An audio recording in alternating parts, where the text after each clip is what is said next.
তো আমার পেছনে ভিউটা দেখে বুঝতেই পারছো আমি এখন রয়েছি কোভালাম বিচে। আর আমরা বিচের লাগোয়াই একটা হোটেল নিয়েছি। তো কালকে তোমাদেরকে রাত্রে এখানে এসেই বলেছিলাম যে সকালবেলায় আমি তোমাদেরকে পুরো ভিউটা দেখাবো। তো এই সাইড থেকে ওভারে পুরো যতদিকে তাকাচ্ছি সমুদ্র আর সমুদ্র। আর আমার লেফট সাইডে রয়েছে কালকে রাত্রে যে দেখিয়েছি সেই লাইট হাউসটা, আমরা ওখানেও যাবো আজকে ভিজিট করতে। তো এখন যেহেতু অনেক সকাল, এখনও সানরাইজ হয়নি, তো আমরা ঘুম থেকে সকাল সকাল উঠেই ফ্রেশ হয়ে আগে রেডি হয়ে নিয়েছি।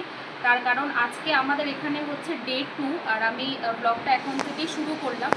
আজকের আমাদের এখন বাজে মোস্ট প্রবাবলি 6:10 মতো। তো আমরা আজকে এই হোটেলটা ছেড়ে দেবো, তার কারণ আজকে আমাদের প্ল্যানিংয়ে রয়েছে এই মানে সি বিচটা দেখবো সকালবেলায়। তারপর এখানে যে হোটেলটা নিয়েছি তার মধ্যে আমাদের ব্রেকফাস্টটা ইনক্লুড রয়েছে। আমরা ব্রেকফাস্ট এখান থেকে করবো। দেন আমাদের গাড়ির ড্রাইভার তো এখানেই রয়েছে, মানে ড্রাইভার দাদা পাশেই একটা রুমে উনি আছেন, তো ওনার সাথেই কন্ট্যাক্ট করবো যে কটা দিন আমরা এখানে থাকবো। উনি আমাদেরকে এখান থেকে আমাদের নেক্সট যেখানে যাওয়ার মানে স্বামী পদ্মনাভ যে মন্দিরটা রয়েছে আমরা সেখানে যাব। দেন ওখান থেকে টুকটাক কিছু শপিং করার আছে, তো জানি না সেটা কতদূর হবে, চেষ্টা করবো সেইখান থেকে সেই জিনিসগুলো কেনাকাটি করে তারপর ভারকালার উদ্দেশ্যে আমরা রওনা দেবো। তো চলো নিচে যাওয়া যাক।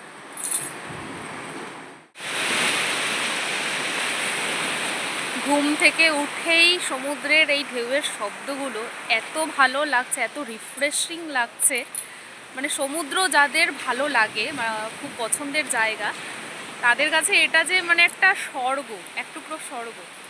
কালকে যখন এখানে এসছি আমাদের প্ল্যানিংটা আমরা যেভাবে সাজিয়েছি, আমরা তখনই ঠিক করে নিয়েছিলাম যে খুব আর্লি মর্নিং আমরা দুজনেই উঠবো, ফ্রেশ হয়ে একবারে রেডি হয়ে নেব। দেন আমরা সমুদ্রে আসবো সেটা দেখার জন্য, মানে উপভোগ করার জন্য সানরাইজটা। তো তোমাদের সাথেও ডেফিনেটলি সেটা শেয়ার করব। প্রচুর মানুষ এখানে আছেন, অনেকেই জগিং করছেন এবং অনেকে সমুদ্রের এই দৃশ্যগুলো উপভোগ করতে এসছেন। আমরাও এখানে রয়েছি, ভীষণ ভালো লাগছে, মানে বলে বোঝানোর মতন নয়। আজকে কিন্তু আমরা এই কোভালাম বিচে আর জলে নামবো না, ভারকালায় গিয়ে একেবারে জলে নামবো।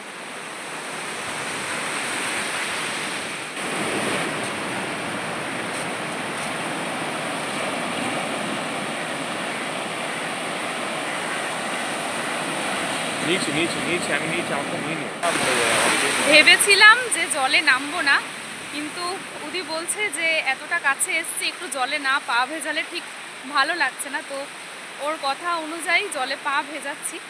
আর সত্যি বলছি একদম, এর আগে আমরা যখন আন্দামান গেছিলাম যে ফিলিংটা হচ্ছিল সমুদ্রে পা ডুবিয়ে, সিমিলার সেরকমটা লাগছে। মানে আন্দামান গোয়া সব মিলে মিশে কেরালাটাকে আমরা পাচ্ছি, তাই তো উদি? একদম একদম। আর দূরে আমরা যাচ্ছি এখন। হ্যাঁ, আমরা এখন সমুদ্রের পাড় বরাবর কিছু একটা দেখা যাচ্ছে। হ্যাঁ হ্যাঁ হ্যাঁ। তো আমরা দেখি ওখানে গিয়ে কি দেখা যায়। তো আর কিছুই না, জাস্ট এই সাইড থেকে মানে লেফট সাইড থেকে রাইট সাইডের দিকে আমরা এখন বিচ ধরে হেঁটে হেঁটে একটু যাচ্ছি, ভীষণ ভালো লাগছে। আর আরেকটা কথা, তোমরা কে কে সমুদ্র পছন্দ করো আমার মতন, অবশ্যই কিন্তু আমাকে জানাবে। আর আমরা এখানে মানে কালকেই বলেছিলাম যে কোনো ট্যুর ট্রাভেলার বা এজেন্সি এবং কোনো গাইডের সাথে যেহেতু আসেনি, নিজেরা প্ল্যান করেই এসছি। তো আমি বাড়িতে গিয়ে হোক বা লাস্ট কোনো একটা ভিডিওতে টোটাল ইনফরমেশান দিয়ে দেব যে কত কি খরচ পড়লো বা কিভাবে কি করেছি। তোমরা যদি এর ব্যতীত অন্য কিছু জানতে চাও তাহলে ডেফিনেটলি আমাকে কমেন্ট বক্সে কমেন্ট করো, আমি মানে খুব চেষ্টা করব সেটা উত্তর দেওয়ার।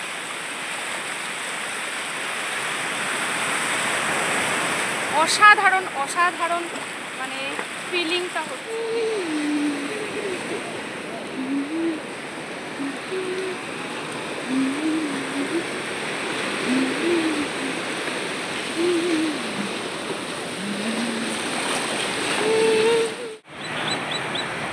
যত বেলা হচ্ছে তত লোক আসছে বিচে। আর লাইট হাউসের লাইটটা কিন্তু মানে কন্টিনিউ ঘুরে যাচ্ছে, আমি সেটা ফলো করছি। এত দূর থেকে আসছে না, বাট আমি দেখতে পাচ্ছি খালি চোখে।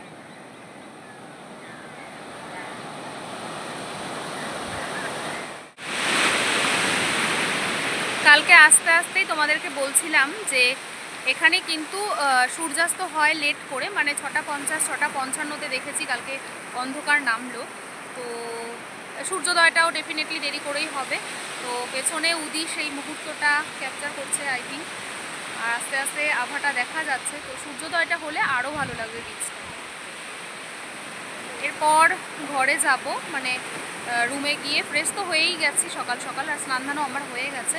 তো ব্রেকফাস্টটা আগে করবো কিনা আমি ঠিক জানি না। তো যদি ব্রেকফাস্টের টাইমে, মানে টাইমের আগে ওনারা দিতে শুরু করে দেয় আমাদের টাইমিংয়ের আগে, তো তাহলে ব্রেকফাস্ট আগে করে নেবো, দেন বা ঘরে গিয়ে আমরা আবার ড্রেস চেঞ্জ করে নেবো মন্দিরের উদ্দেশ্যে যাওয়ার জন্য। ঘড়িতে বাজে সকাল 7:05, আর এখন সূর্য মানে এখনও পুরোপুরি উঠে পারলো না। তার মানে ভাবো কতটা বেলা করে এখানে সানরাইজটা হয়। আস্তে আস্তে উঠছে টুকটুক করে, মানে প্রপার উঠতে এখনও ধরে নেওয়া যেতে পারে 15-20 মিনিট।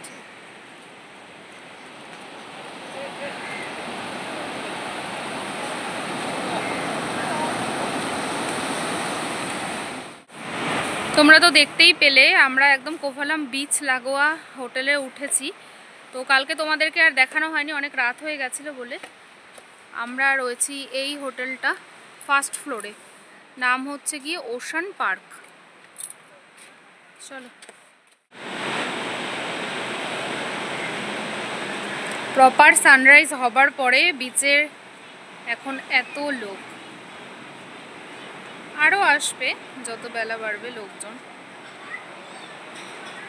আর আমরা যে হোটেলে রয়েছি সেই হোটেলে যে ইনহাউস রেস্টুরেন্টটা আছে সেখানে ব্রেকফাস্টের টাইম হচ্ছে সকাল 8টা থেকে 10:30, না 9:30, 8টা থেকে 9:30 পর্যন্ত। তো আমরা বিচে তো অনেক সকালবেলায় চলে গেছি, তারপর সানরাইজ দেখে আমরা রুমে চলে এসেছিলাম, কারণ কি করব আর ভালো লাগছিল না, বেশ অনেকক্ষণ টাইমই ছিলাম। তো এখন আমরা যাচ্ছি আমাদের ব্রেকফাস্ট করতে। তার আগে তোমাদেরকে পুরো সমুদ্রের ভিউটা আরেকবার দেখালাম ব্যালকনি থেকে।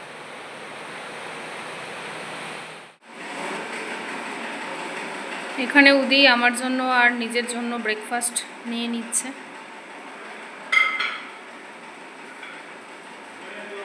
তোমাদেরকে দেখাই কি কি আছে মেনুতে। আমি এদিক থেকে স্টার্ট করি। এখানে রয়েছে ব্রেড, জ্যাম, বাটার, এখানে কি আছে, এখানে রয়েছে ফ্রুটস, এখানে রয়েছে এটা কি তড়কা, সাম্বার ছোলা, সাম্বার ছোলা কিছু একটা রকম টাইপ হবে। মানে দেখতে পাচ্ছি কাবলি ছোলার তরকারি।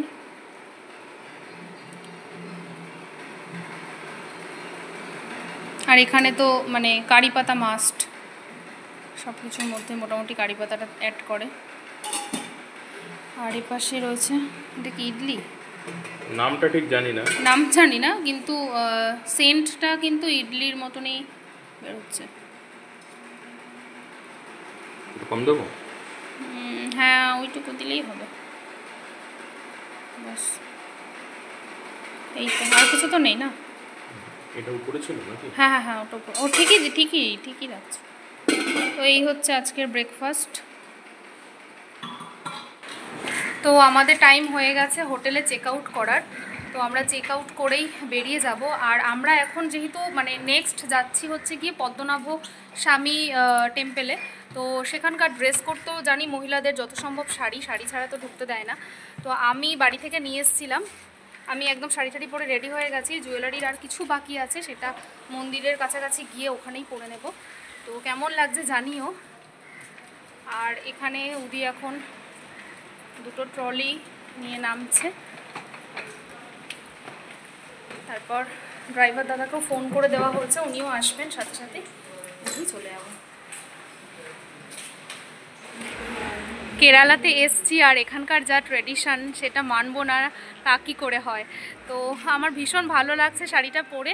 আর আমি পুরো প্ল্যানিং করেই এসেছিলাম যে এই শাড়ি পরবো, হাতে এরকম চুড়ি পরবো, আর এরকম গোল্ডেন কালারের জুয়েলারি পরবো, তার সাথে মানে এইভাবে আর কি সব কিছু দিয়ে পেয়ার আপ করবো। তো আমার তো খুব ভালো লাগছে, তোমরা কিন্তু আমাকে জানাবে আমাকে কেমন লাগছে। আর হ্যাঁ, আরেকটা কথা, আমি নিজে হাতে শাড়ি খুব একটা পরি না, মানে অপরিপক্ক হাতে আমি জাস্ট চেষ্টা করেছি। আর যেহেতু আমি আগে থেকে জানতাম যে ওই মন্দিরে শাড়ি ছাড়া ঢুকতে দেয় না মহিলাদের, তো আমি বাড়ি থেকে সেইভাবে মনস্থির করে এসেছিলাম। আর মামনিকে বলেছিলাম একটু পিন আপটা ঠিকঠাক করে দিতে, তো সেইভাবেই পরার চেষ্টা করেছি।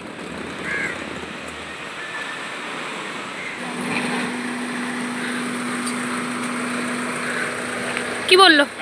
তো এখানে টিকিট কাটতে হবে, দেন ওখানে কালকে রাত্রে বা আজকে সকালে যে লাইট হাউসটা দেখাচ্ছিলাম সেইটা বললেন যে মানে ড্রাইভার দাদা বললেন যে ওপেন হয়ে গেছে, দেখে আসলে দেখে আসতে পারো। তো উদি বললো এত কাছে এসছি আর এটা মিস করবো কেন, তো চলো তাহলে দেখেই আসি। উফ, আমি লিটারেলি হাঁপাচ্ছি। পার্কিং কত করে নিল আর টিকিট? ও, এখানে পার হেড এন্ট্রি ফি হচ্ছে 25 করে, আর গাড়ির পার্কিংয়ের জন্য 20 টাকা, তাই তো? দেখো কত সুন্দর লাগছে। আমরা ছিলাম ওই এইটাতে এই যে শাড়ি পরে সিঁড়ি ভাঙাটা একটু চাপের, আমি তাড়াহুড়ো তো করতে পারছি না। আই থিঙ্ক এর ভিতরে যদি উপরে উঠতে দেয় এলিভেটর আছে, না হলে ইম্পসিবল।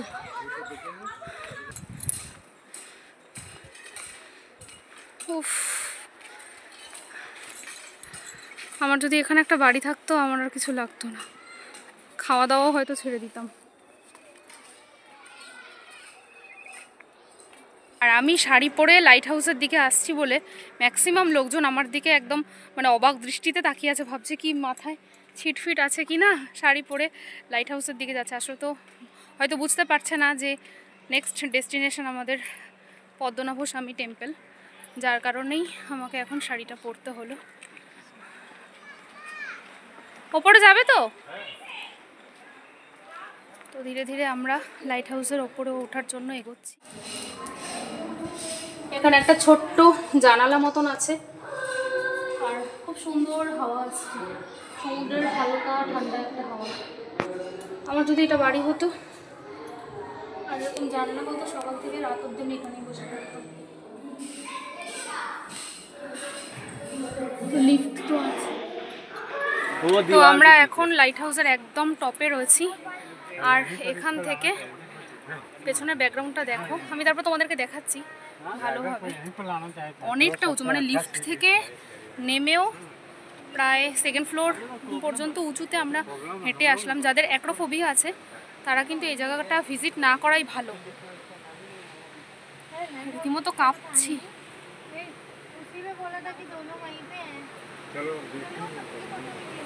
তোমাদেরকে দেখাচ্ছি, মানে এখানে দাঁড়িয়ে পুরো কোভালাম বিচটা এবং তার চারিপাশের মানে এরিয়াগুলো পুরো দেখা যাচ্ছে।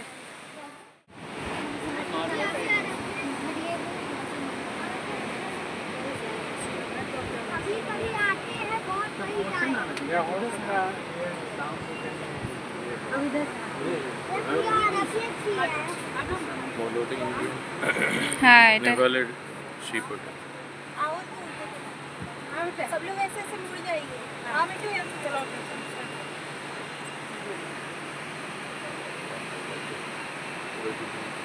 अभी इधर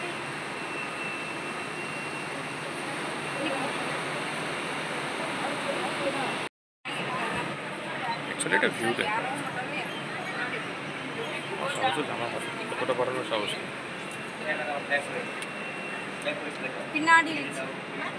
যেদিকেই তাকাচ্ছি সবুজ আর নীল, সবুজ আর নীল।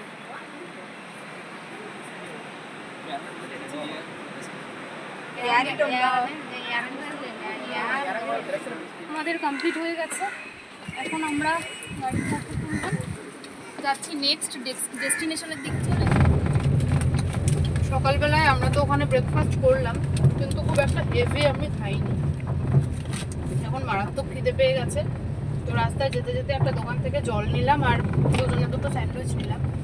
তো ড্রাইভার দাদাকে জিজ্ঞেস করলাম খাবে কিনা, বললেন যে না খাবে না। তো দাদাই সাজেস্ট করলো যে আমাদের তো মন্দিরে যেতে একটু দেরি হবে, মানে মন্দির ওপেন হবে আবার দুপুর 3টের সময়, আর আর আমরা 11টা নাগাদ ওই লাইট হাউস থেকে বেরিয়ে গেছি। মাঝের গ্যাপের যে টাইমটা সেটা তো মানে কোনো একটা কিছু দেখে কাটাতে হবে। তো এখানে পুভার আইল্যান্ড বলে একটা জায়গা আছে যেটা ভীষণ ফেমাস। মোস্টলি এখানে যেটা আছে সেটা হচ্ছে ম্যানগ্রোভ রয়েছে, ম্যানগ্রোভ ফরেস্ট একটা আইল্যান্ড। এখানে বিভিন্ন প্রজাতির পাখি দেখা যায়, সরীসৃপ দেখা যায়। আর ওখানে বোটিং হয়, তাই তো বোটিং হয়। তো কত করে টিকিট বা কি সেটা আমরা ওখানে গিয়ে জানার পরে তোমাদেরকে বলবো। তো সেখানে বোটিং করার ইচ্ছে রয়েছে, আমরা এখন সেই দিকেই এগোচ্ছি। রাস্তাটা একটু দেখাও, ন্যারো রাস্তাটা, ভীষণ ন্যারো। চলে এসছি না। देखिएगा ये जो पानी दिख रहा है नदी का किनारा है, वो नदी का नाम है ये नैया रिवर। ब्लैक वाटर का आंखों देखा लेंगे आप बीच पर तक एंजॉय कर सकते हैं। पूरा कर रहा है सर आपका 1.5 घंटे का पैकेज।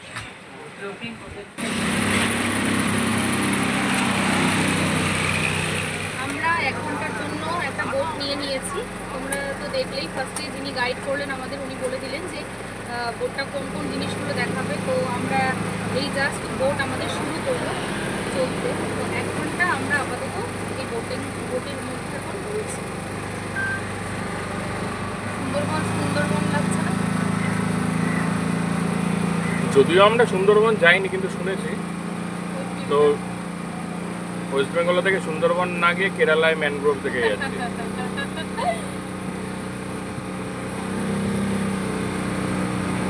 আমরা আন্দামানে থাকাকালীন মানে আন্দামানে যখন গেছিলাম তখন বারাডাঙ্গায় আমরা যাইনি, ওখানে শুনেছিলাম ম্যানগ্রোভদের এরকম ফরেস্ট আছে।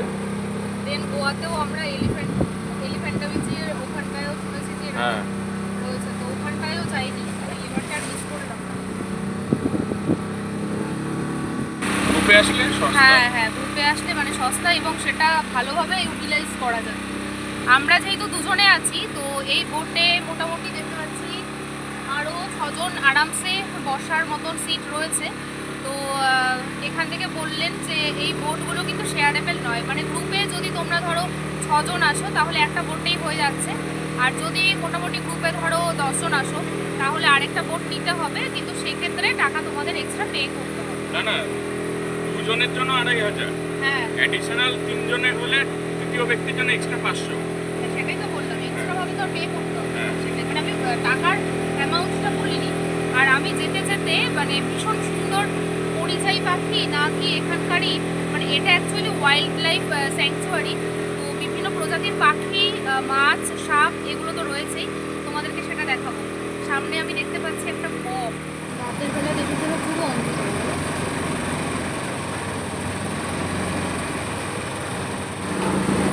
কেমন লাগছে? হ্যাঁ তুমি বলো কেমন লাগছে? আমি তো প্ল্যানিং করলাম।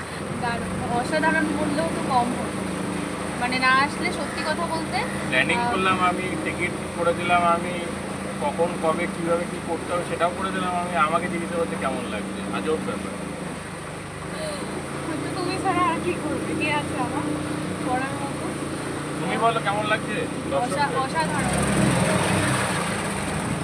পুভার আইল্যান্ডের সাথেই যে বিচটা রয়েছে সেটাকে বলা হয় হচ্ছে গিয়ে গোল্ডেন স্যান্ড বিচ। তো আমাদেরকে এই বোটে করে সেই বিচেও কিন্তু নিয়ে যাবে। পেট্রোলিং হতো क्या? সত্যি এটাতে আসলে মানে না আসলে চরম একটা জিনিস মিস করতাম, এত ভালো লাগছে।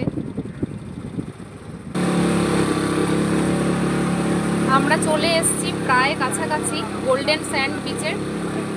ওই অদূরে দেখতে পাচ্ছি বালিগুলো।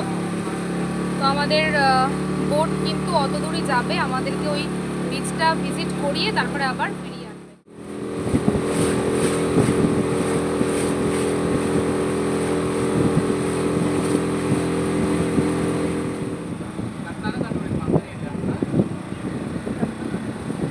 মারাত্মক গরম। হ্যাঁ নিশ্চয়ই। ঠিক আছে তাহলে। ঘুড়ি উঠছে, এখানে ঘোড়া দাঁড়িয়ে রয়েছে, ওখানে উট রয়েছে।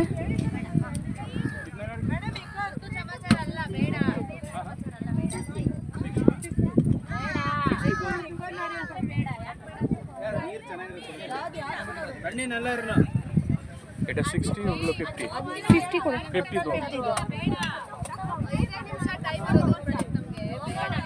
Thank you.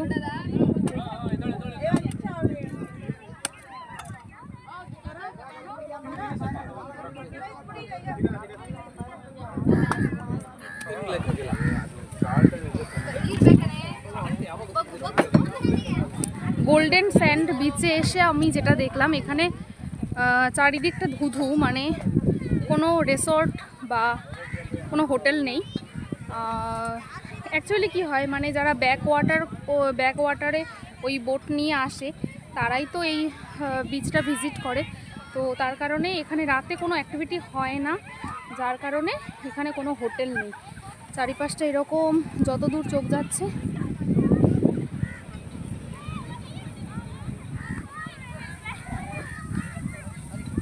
আর যেহেতু এখানে প্রচুর টুরিস্ট আসে ওই জন্য এই বিচ লাগোয়া কয়েকটা দোকান বসেছে। আর দেখো কি সুন্দর ঘুড়ি উঠছে।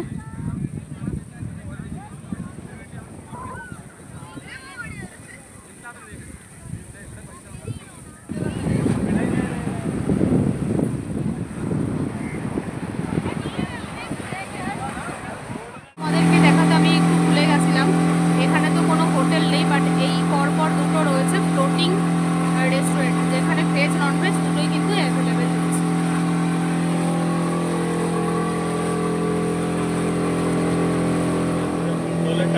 হ্যাঁ হ্যাঁ হ্যাঁ, না ইয়ে এখনো কিন্তু হালকা একটুখানি গিয়ে রয়েছে, দেখেছো?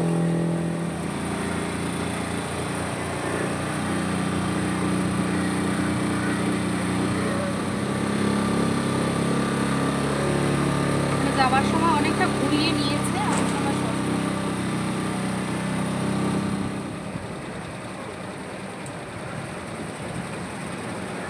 চলে এসছি আমরা। আমাদের হাতে এখনো বেশ খানিকক্ষণ সময় আছে, তো আমরা এখন যাচ্ছি আজিমালা শিব মূর্তিটা দেখতে। জানি না গিয়ে ওখানে মন্দির খোলা পাবো কিনা, কারণ ড্রাইভার দাদা বললেন যে মন্দির বন্ধের সময় প্রায় হয়েই এসছে। আচ্ছা, শিব মূর্তিটার উচ্চতা কিন্তু 58 ফুট, তো তোমাদের সাথে তো অবশ্যই সেটা শেয়ার করব।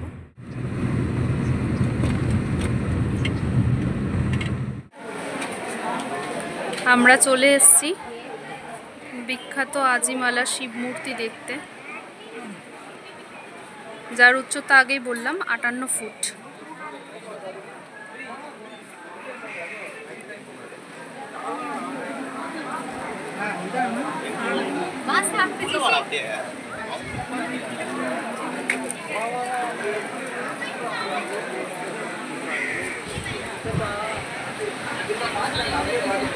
আমার পিছনে রয়েছে আজিমালা শিব মূর্তিটি, তার ঠিক বাদিকটায় রয়েছে মন্দির, যে মন্দিরগুলো এখন বন্ধ রয়েছে, পরে হয়তো আবার খুলবে। আর এখানে না দাঁড়ানো যাচ্ছে না, ভীষণ গরম এই ফ্লোর টাইলসগুলো, যার কারণে পা পুরো পুড়ে যাওয়ার মতো। তো আমরা যেটুকু পেরেছি সেটুকু ফটো নিয়েছি, ভিডিও নিয়েছি। আমাদের এখন টাইম হয়ে গেছে লাঞ্চের, তো আমরা পথে যেতে যেতে পাঞ্জাবি ধাবা ফ্যামিলি রেস্টুরেন্টে চলে এসেছি। আমাদের মানে যা যা অর্ডার দিয়েছিলাম সেই লাঞ্চ চলে এসছে, তো দিয়েছি আজকে আমরা ভেজই খাচ্ছি, কারণ এত জার্নি হচ্ছে যে ননভেজ খাওয়ার আর ইচ্ছেটা নেই। তো এখানে নিয়ে নিয়েছি 2 প্লেট প্লেন বাসমতি রাইস, এখানে নিয়ে নিয়েছি পাপড়, মিক্সড স্যালাড রয়েছে, আর এখানে রয়েছে ডাল তড়কা, আর এখানে রয়েছে আলু জি। আমি খাচ্ছি, উনি খাচ্ছে, মানে দুজনেই করে খাচ্ছে। এটা একটা লাস্সি নিয়েছি। আমরা যে রেস্টুরেন্টটা থেকে লাঞ্চ করলাম ওনাদের বিহেভিয়ারও ভীষণ ভালো, আর মানে খাবারের টেস্টটাও খুব ভালো ছিল, বাট আমার কাছে একটু মানে আমাদের দুজনের কাছেই বেশ স্পাইসি লাগলো। তাছাড়া সব কিছু ঠিক আছে, তোমরা ওখান থেকে কিন্তু অনায়াসেই লাঞ্চ করতে পারো।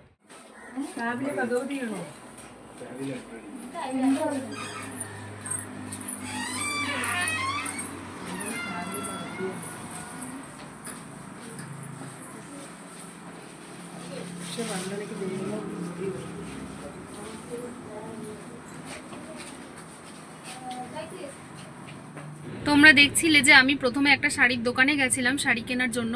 তো আমি মোটামুটি যা শাড়ি কিনেছি এতদিনে একটা শাড়ির উপর মানে এটা কত দাম হতে পারে একটা আইডিয়া জন্মে গেছে। তো আমার ওখানকার শাড়িগুলো দেখে মোটামুটি ভালো লেগেছে, খুব যে ভালো লেগেছে বা পছন্দ হয়েছে দেখেই সেটা বলবো না, মোটামুটি ভালো লেগেছিল। আর দামটা কিন্তু মানে টু মাচ এক্সপেন্সিভ আমার কাছে লেগেছে। তো যাই হোক আমি আর সেখান থেকে নিইনি, পরে আরেকটা দোকানে গেছি, সেই দোকানে আমি আর ভিডিও নিতে পারিনি, তো অনেক কাস্টমার ছিল যেহেতু। তো সেখান থেকে আমার একটা শাড়ি পছন্দ হয়েছে, আমি একটা শাড়ি ওখান থেকে নিয়ে নিয়েছি। তো এটা হলো দোকানের নাম, আর ওনাদের বিহেভিয়ারটাও আমার খুব ভালো লাগলো। আর মেইন কথা হচ্ছে শাড়িটা দেখে না আমার ভীষণ পছন্দ হয়ে গেছে। তো আমি কেরালা থেকে যা যা টুকটাক শপিং করব সেটা আমি চেষ্টা করব তোমাদেরকে লাস্টে একটা হল ভিডিওর মাধ্যমে দেখাতে। মানে রোজকার আমি মানে গিয়ে তো ওই লাস্টে ব্লগটা এন্ডিং করে দেব, তো তারপর আমাদের নিজস্ব একটা প্যাক আপ থাকে। আর আমরা তো একটা হোটেলে মানে কন্টিনিউ স্টে করলে সেটা দেখানো যায়, কিন্তু আমরা যেহেতু প্রত্যেক দিন মানে এক এক জায়গায় এক এক দিন এক একটা হোটেলে থাকছি, সেক্ষেত্রে এইগুলো দেখাতে একটু চাপ হয়ে যায়। দিন শেষে গিয়ে আর ইচ্ছে করে না এগুলো নিয়ে আমার বসি। তো যাই হোক, তোমাদেরকে বললামই যে আমি একটা পরে হল ভিডিওর মাধ্যমে সেটা তোমাদের সাথে শেয়ার করব। আর এখন আমরা চলে এসেছি ওই পদ্মনাভ স্বামী টেম্পলের সামনেই। তো যেহেতু উদি নিচের ওই ধুতিটা মানে কেনা হয়নি, ও রেন্ট করবে, তো উনি মানে ড্রাইভার দাদা ওকে নিয়ে একটা দোকানে গেলেন। তো দেখা যাক কি করে, কেনে না কি ভাড়া নেয় আমি ঠিক বলতে পারছি না। আমাকে একা গাড়ির মধ্যে বসিয়ে রেখে গেল, তো আমি এই ফাঁকে তোমাদের সাথে এটা শেয়ার করলাম। এখানে আবার একটু কেস আছে। কিনলে কিনেছি 130 টাকা, সেটা নয়। হ্যাঁ, ব্যাপারটা হচ্ছে এই দাদাকে ভেতরে যেতে দেবে না, ও যেতে হলে ওনাকেও সেম সিস্টেম করতে হবে। করতে হবে। এখানে ড্রাইভার দাদা ওদিকে ভালোভাবে ওটা পরিয়ে দিচ্ছে ধুতিটা। যেহেতু ড্রাইভার দাদা এখানেরই বাসিন্দা, তো উনি তো এটা ভালো পারবেন। হ্যাঁ হ্যাঁ, মনে হচ্ছে না বিয়ের দিন সকালের কথা।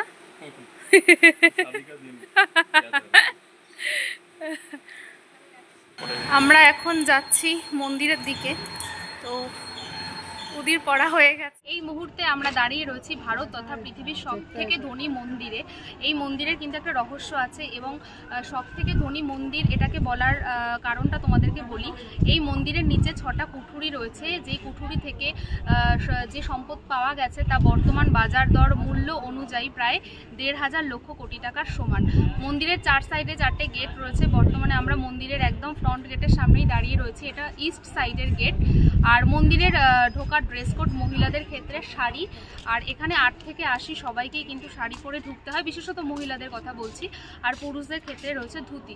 তুমি যদি নাও আনো সেটা কিন্তু এখানে রেন্টে অনায়াসে পেয়ে যাবে। আর ব্যাগ, মোবাইল, তারপর ট্রাইপড বা ইলেকট্রনিক্স কোনো গেজেট কিন্তু এখানে মন্দিরের ভিতরে ঢুকতে দেবে না, সেটা তোমাকে জমা করে ঢুকতে হবে। তো আমরা এখনও মন্দিরের ভেতরে ঢুকিনি, মন্দির বন্ধ রয়েছে। আর 4টে থেকে মন্দির খুলবে, আমরা ভেতরে তখন ঢুকবো। কিন্তু এখানকার সমস্ত লোকেদের কাছ থেকে যেটা শুনলাম, মানে ম্যাক্সিমাম লোকেরাই যেটা বলে যে এই মন্দিরের মেন আকর্ষণ হচ্ছে ভগবান নারায়ণের যে অনন্ত শয্যা, সেই অনন্ত শয্যার শায়িত রূপটাই মন্দিরের ভিতর রয়েছে, যেটা দেখতে নাকি ভীষণ সুন্দর লাগে। আর পদ্মনাভ স্বামী এই কথাটার পেছনের আরেকটা আক্ষরিক অর্থ হলো নারায়ণের নাভিতে হচ্ছে পদ্ম, এই কারণে এই মন্দিরের নাম হচ্ছে পদ্মনাভ স্বামী টেম্পল। আর এই সিটিটার নামই তার অনন্ত শয্যার ওপর ডিপেন্ড করে তিরুপ অনন্তপুরম, অর্থাৎ নারায়ণের যে অনন্ত শয্যার যে রূপ, সেই রূপের ওপরেই বেস করে এই সিটিটার নাম রাখা হয়েছে তিরুপ অনন্তপুরম। আমাদের পদ্মনাভ স্বামী টেম্পল ভিজিট করা হয়ে গেছে। তো অনেকটা ঘুরিয়ে ঘুরিয়ে তারপর মেন জায়গাটা আমরা দেখলাম। তো খুব সুন্দর লাগলো ভেতরটা, নারায়ণের অনন্ত শয্যার যে রূপটা সেটাই শায়িত অবস্থায় ভিতরে রয়েছে, আমরা নিজেদের চোখ দিয়ে সেটা দেখলাম, খুব ভালো লাগলো। আর ওখানে অনেক প্রদীপ জ্বালানো হয় এবং প্রদীপ জ্বালানো রয়েছে।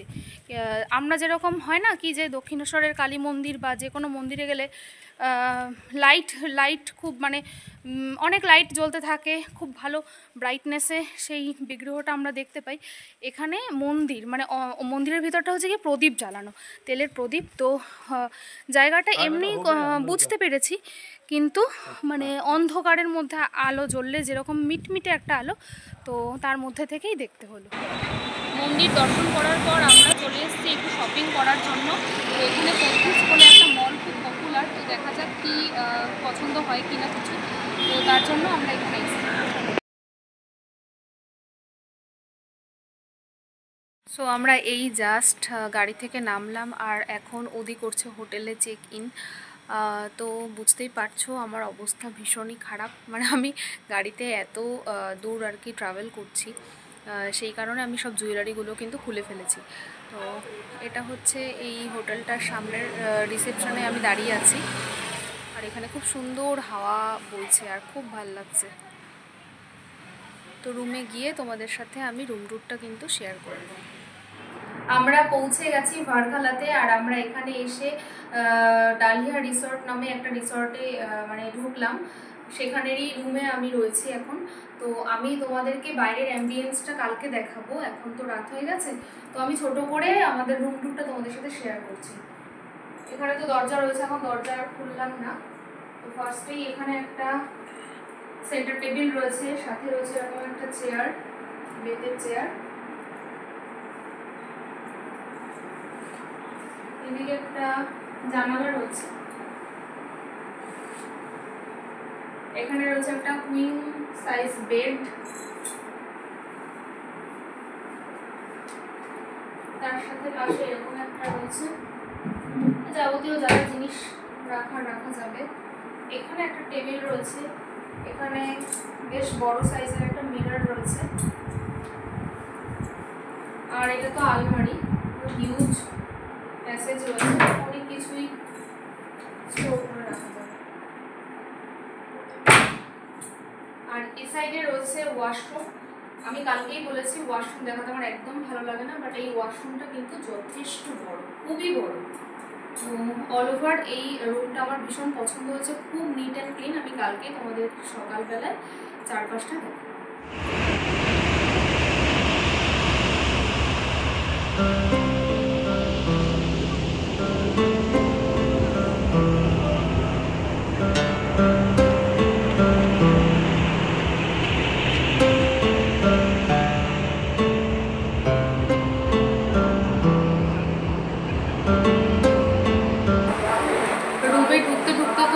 বেজে গেছিলো 8:10। তারপর ফ্রেশ হয়ে একটু রেস্ট নিয়ে আমরা একটু বিচ সাইডে এসেছিলাম ঘুরতে। তারপর এখন অনেক রাত হয়ে গেছে আর খুব খিদেও পেয়ে গেছে। তো আজকে রাত্রে আমরা ডিনারে অর্ডার করলাম চিকেন উইংস ফ্রাই, এখানে দিয়েছে 6 পিস, আর আমরা 1 plate chicken fried momo order করলাম, ওটা আসছে, মানে হিউজ লাইন রয়েছে। আর এখানে অনলাইনেরও ব্যবস্থা রয়েছে, যার কারণে একটু ডিলে হচ্ছে, কিন্তু বললো অর্ডার মানে নিয়েছে যখন দেবে ওরা। তো এটাই হলো আজকে আমাদের ডিনার। রুমে গিয়ে আবার কথা বলছি। আমরা এই জাস্ট রুমে ঢুকলাম। আজকে আমরা কি ডিনার করেছি সেটা তো তোমাদেরকে দেখালামই। আর এখন অনেক রাত হয়ে গেছে, তবু কিন্তু বিচের পাশে প্রচুর মানুষ বসে আছে, এবং 2-4টে দোকানপাটও মানে ওপেন রয়েছে, যেগুলো থেকে মানুষ শপিং করছে। তো এখানে কিছু জিনিসের দাম জিজ্ঞেস করলাম, আমার কাছে একটু বেশি দামি মনে হলো, মানে টুকটাক জিনিস যেমন ফ্রিজ ম্যাগনেট, তারপরে যে নেকলেসগুলো হয় কড়ি দিয়ে বানানো সেইগুলো, তো সেগুলোর দাম গোয়াতে এত ছিল না। তো যাই হোক, সেখান থেকে আমরা আর কিছু কিনিনি আজকে। আর আগামী দিন যদি কিছু টুকটাক শপিং করি সেটা তো তোমাদেরকে দেখাবই। তো আজকের ব্লগটা আমি এখানেই এন্ড করছি। সেই সকাল থেকে শুরু হয়েছে, এখন শেষ হলো। যদি ব্লগটা ভালো লেগে থাকে তাহলে অবশ্যই করে কিন্তু লাইক করবে, কমেন্ট করবে, আর যদি চ্যানেলে নতুন হয়ে থাকো তাহলে অবশ্যই কিন্তু আমার চ্যানেলটা সাবস্ক্রাইব করবে। দেখা হবে আগামীকালের পর্বে, ততক্ষণের জন্য গুড নাইট।